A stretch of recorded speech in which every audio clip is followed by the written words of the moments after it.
प्रेम पाशम छिन्नम। जय जवाहर जय छत्तीसगढ़। भाई अपन के परिचय। मोर नाम सौरभ वर्मा है और मैं मास्टर्स इन जर्नलिज्म करत हूँ। तो भाई अपन का छत्तीसगढ़ी पिक्चर देखते हो?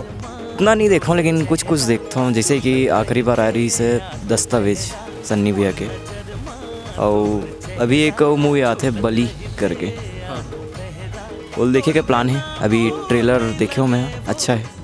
बलि है नाम विक्रम, बलि है। और ओकर गाना है डोंगा पार, वो अच्छा है। तो अपन पूरा मूवी के गाना वाना पूरा सुने हो? हाँ गाना सुने हो, तेगर से तेज सोचे हो कि मूवी देखे बढ़ जाऊँ।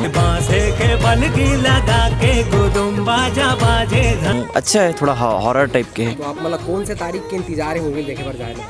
19 जून के इंतज़ार है माहौल, जाऊँ देखे पर। आप मन लो कहूँ, यही कहूँ कि 19 जून के सब जन अपन नज़दीकी सिनेमा घर में बली मूवी देखो।